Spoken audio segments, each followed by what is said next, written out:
Zero है, time अगर zero है, तो जो हमारी कंसंट्रेशन होगी, जो इनिशियल कंसंट्रेशन होगी, वो प्रोडक्ट में कन्वर्ट नहीं होगा, रिएक्टेंट हमारा प्रोडक्ट में कन्वर्ट नहीं होगा, तो इस कंसंट्रेशन को बोलेंगे इनिशियल कंसंट्रेशन। क्या? Initial concentration. और टाइम अगर टी है तो इसे एट टाइम टी पे कंसंट्रेशन बोलेंगे, सी टी को। क्लियर? और यहाँ पे हम पी टी लिख देते हैं। क्लियर? क्योंकि हम रिएक्टेंट के लिए रेट निकालेंगे। किसके लिए? रिएक्टेंट के लिए। क्लियर? तो हम जानते हैं कि रिएक्टेंट के लिए रेट निकालते हैं तो साइन नेगेटिव आता है रेट का, तो हम लिख सकते हैं कि आर डायरेक्टली प्रोपोर्शनल हो जाएगा किसके? ए के या सी नोट के। क्लियर? या तो हम ए के लिखेंगे या सी नोट के लिखेंगे, तो हम ए के लिख देते हैं। क्लियर? तो आर इज इक्वल टू हमारा क्या हो जाएगा, यहाँ पे के लिखेंगे, और देखो जीरो ऑर्डर रिएक्शन है तो आप इस टाइम क्या करेंगे, हम के नोट लिख करके चलेंगे। क्लियर? और जब किसी की वैल्यू जीरो होती है तो यहाँ पे इसकी वैल्यू क्या आ जाती है, 1 आ जाती है। सॉरी, वैल्यू जीरो नहीं, अगर पावर जीरो होती है, ए की कंसंट्रेशन की पावर क्या है, जीरो, तो इसकी वैल्यू क्या हो जाएगी, 1 हो जाएगी। क्योंकि अगर हम यहाँ पे ले तो A is equal to G, power zero है तो इसकी वैल्यू 1 आ जाएगी। क्लियर? तो हमने 1 लिख दिया, और are is equal to k note आ जाएगा। ये इक्वेशन 1 हो गई। और हम जानते हैं, यहाँ पे लिख सकते हैं वी नो डैट, लिख सकते हैं कि आर इज इक्वल टू हमारा क्या आता है, डीसी बाई डी टी होता है। प्लस माइनस लगाते हैं साइन, क्योंकि अगर रिएक्टेंट होता है तो निगेटिव साइन आता है रेट के साथ, अगर प्रोडक्ट होता है तो पॉजिटिव साइन आता है। हम किसकी निकाल लें, रिएक्टेंट की निकाल लें, तो यहाँ पे क्या करेंगे, निगेटिव साइन लेंगे। क्लियर? निगेटिव साइन लेंगे, ये इक्वेशन 2 आ जाएगी। और इन दोनों इक्वेशन से क्या करेंगे, dc is equal to d t is equal to हमारा क्या आ जाएगा, के नोट। साइन किसका आएगा, निगेटिव आएगा, क्योंकि हम रिएक्टेंट की रेट लिख रहे हैं। क्लियर? रिएक्टेंट की रेट लिख रहे हैं, ये इक्वेशन आ जाएगी 3rd। जब ये इक्वेशन हमारी 3rd आ जाएगी तो इसे ही हम क्या बोलते हैं, इसे ही हम क्या बोल देते हैं, डिफरेंशियल रेट ला इक्वेशन। क्लियर? अगर हम इस टर्म में निकालेंगे तो हम इस टाइप से निकालेंगे, और ये जो है इंपॉर्टेंट होती है, और इसे बोलते हैं हम डिफरेंशियल, DRLE, डिफरेंशियल रेट ला इक्वेशन। क्लियर? इसके बाद इसका इंटीग्रेशन करते हैं, तो वो कैसे करेंगे, देखो इसका इंटीग्रेशन करेंगे तो हम जानते हैं कि हमें इंटीग्रेशन करना होगा, तो यहाँ पे लिख सकते हैं ऑन इंटीग्रेशन, ऑन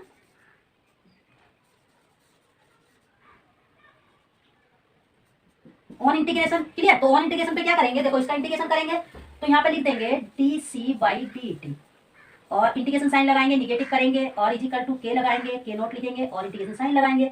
इसके बाद क्या कर देंगे हम, इसके बाद ये वाली इक्वेशन, ये हमारा dt आ रहा है, इसे कैंसिल करने के लिए हम क्या कर देंगे, dt से मल्टीप्लाई कर देंगे। dt से क्या करेंगे, मल्टीप्लाई करेंगे, तो यहाँ पे लिख सकते हैं dt। क्लियर? यहाँ पे लिख सकते हैं dt, और यहाँ पे भी dt। तो ये वाला dt क्या करेगा, इस dt को कैंसिल कर देगा। क्लियर? जब कैंसिल कर देगा तो हमारी इक्वेशन बन जाएगी, इंटीग्रेशन आ जाएगा negative sign dc is equal to, k naught बाहर कर लेंगे क्योंकि ये क्या है, ये कांस्टेंट है। क्लियर? और ये वाला साइन भी, इसे भी हम बाहर कर देते हैं। क्लियर? जब बाहर कर लेंगे तो जब हम इसे सॉल्व करेंगे, आगे कर लेते हैं, यहाँ पे सॉल्व करेंगे,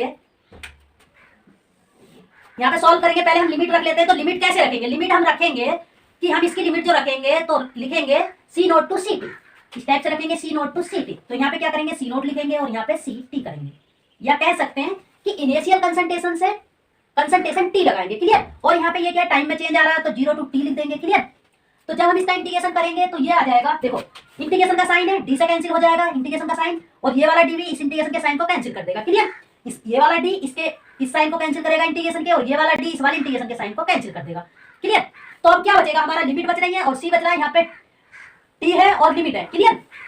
तो हम लिख सकते हैं कि सी की पावर क्या करेंगे, सॉरी सी की लिमिट 0 to ct है, और के एंड टी की लिमिट क्या है हमारी, 0 to t है। क्लियर? और निगेटिव साइन हमारा इसके साथ चल रहा था। क्लियर? निगेटिव साइन चल रहा है इसके साथ। अब क्या कर देंगे, निगेटिव साइन लगाएंगे, और अपर लिमिट लिखते हैं ct, upper limit minus lower limit होता है, upper limit minus lower limit, minus करेंगे सी नोट कर देंगे। क्लियर? इज इक्वल टू करेंगे के, और अपर लिमिट क्या है, t माइनस 0। देखो अपर लिमिट ये है, लोअर लिमिट ये है, इसमें अपर लिमिट ये है, लोअर लिमिट ये है। क्लियर? तो इस टाइप से लिख लेंगे, तो ये क्या आ जाएगा, minus c t minus c naught is equal to k t आ जाएगा। क्लियर? या तो हम इस इक्वेशन को यहाँ पे रहने देते हैं, और इक्वेशन है, या फिर इसे सॉल्व कर लेते हैं, सिंप्लीफाई कर लेते हैं। देखो निगेटिव साइन हमें हटाना होगा, तो निगेटिव से क्या करेंगे, मल्टीप्लाई कर देंगे, तो यहाँ पे ये माइनस माइनस क्या हो जाएगा, प्लस हो जाएगा, तो हमारा बचेगा सी टी माइनस सी नोट, और एक साइन इस साइड आ जाएगा निगेटिव, क्योंकि हमने दोनों साइड किससे, माइनस से मल्टीप्लाई किया। क्लियर? तो ये इक्वेशन होती है। और इसके बाद देखो सी नोट क्या है हमारा, निगेटिव है, उधर जाएगा पॉजिटिव हो जाएगा, तो c T is equal to लिख सकते हैं हम माइनस के टी प्लस सी नोट। तो ये इक्वेशन ही हमें क्या करनी होती है, याद करनी होती है, ये वाली इक्वेशन। और बताओ ये इक्वेशन अगर हम इसका ग्राफ निकालें, अगर सोचे तो ये वाला जो इक्वेशन है, तो y is equal to M X plus C को फॉलो कर रही है। क्लियर? स्ट्रेट लाइन इक्वेशन है।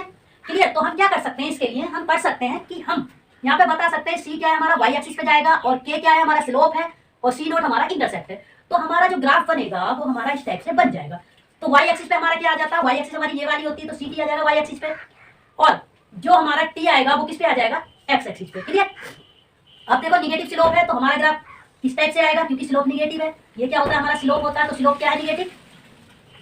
स्लोप क्या हमारा माइनस के, ये हमारा स्लोप है। क्लियर। और यहाँ पे टाइम क्या होता है, यहाँ पे टी क्या होता है, यहाँ दोनों चीज क्या होती है, जीरो होती है। क्लियर।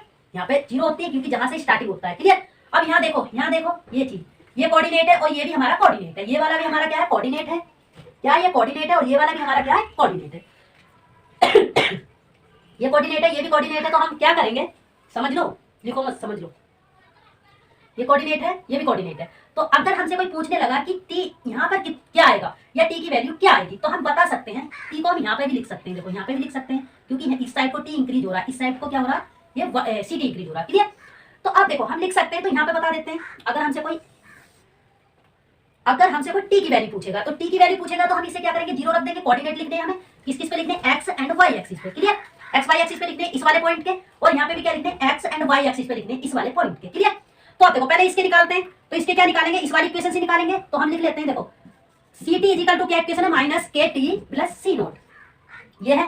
तो ये तो जीरो हो जाएगा अगर टाइम देखेंगे, तो माइनस के टी प्लस सी नोट आ जाएगा, और के टी अगर हमारा इधर आएगा तो ये निगेटिव प्लस में चला जाएगा, और ये वाला हमारा क्या हो जाएगा, सी नोट।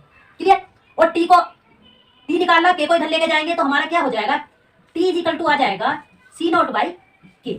तो ये क्या हो जाएगा, ये इस वाले पॉइंट का कोऑर्डिनेट हो जाएगा, किस पे हो जाएगा, जो एक्स का होगा, जो हमारा क्या हो जाएगा, जो हमारा किसका होगा, जो हमारा एक्स का होगा, एक्स का कोऑर्डिनेट ये वाला आएगा, तो एक्स के क्या यहाँ पे लिख सकते हैं, सी नोट बाई के, और बाई की जगह पे क्या आ जाएगा, बाई के लिए हमने जीरो माना है तो जीरो आ जाएगा। क्लियर। ये इसके कोऑर्डिनेट आ जाएंगे। अब इसके लिए देखो, इसके लिए क्या करेंगे, ये इक्वेशन कौन सी हो गई, 5 है। अगर हम सी टी की वैल्यू निकालें, अगर हम सी टी का कोऑर्डिनेट निकालें तो क्या करेंगे, c T is equal to minus k, t को जीरो करेंगे। अब क्या करेंगे, हम टी को जीरो करेंगे, तो टी हमारा क्या हो जाएगा, इसमें प्लस सी नॉट है, ये इक्वेशन है, तो टी को हमें क्या करना है, जीरो करना है। यहाँ पे हमें टी को जीरो करना है, क्योंकि हम इसकी वैल्यू, इसका कोऑर्डिनेट निकालना है, तो क्या करेंगे, यहाँ पे जीरो लिख देंगे, और C T is equal to C not आ जाएगा। क्लियर। क्योंकि जीरो की किसी से भी मल्टीप्लाई करते हैं तो वैल्यू हमारी जीरो हो जाती है। तो ये क्या हो जाएगा, इसका जो कोऑर्डिनेट होगा, जो इस वाले पॉइंट का कोऑर्डिनेट होगा एक्स वाई के लिए, तो हम लिख सकते हैं यहाँ पे क्या लिखेंगे, एक्स एंड वाई। तो देखो अगर हम इसका लिखते हैं तो वाई एक्सिस पे क्या हो जाएगा, सी नोट, वाई एक्सिस पे क्या आ जाएगा, सी नोट आ जाएगा। क्लियर। यहाँ पे लिख देंगे सी नोट, और एक्स पे क्या आ जाएगा, हमारा जीरो आ जाएगा। क्लियर। एक्स पे हमारा जीरो आ जाएगा, और वाई पे क्या आ जाएगा, सी नोट आ जाएगा, सी नोट। ये इसके कोऑर्डिनेट है, हम निकाल सकते हैं इस टाइप से, हम इसका ग्राफ बता सकते हैं, या फिर यहाँ पे लिख लो, साफ साफ दिखेगा। देखो ये ग्राफ है, अगर इस पॉइंट को देखेंगे, यहाँ टी लेंगे और इस पॉइंट को देखेंगे, तो ये क्या होता है, कोऑर्डिनेट एक्स वाई पे, तो इसका हो जाएगा, एक्स की वैल्यू क्या लिखी है हमने, एक्स की वैल्यू देखो ये है सी नोट बाई के, और वाई क्या है हमारा, जीरो है, तो एक्स एंड वाई पे। क्लियर।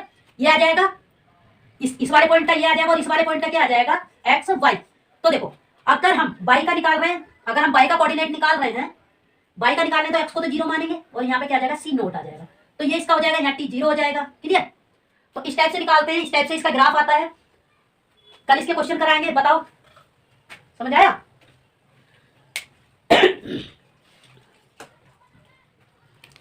लिख लो।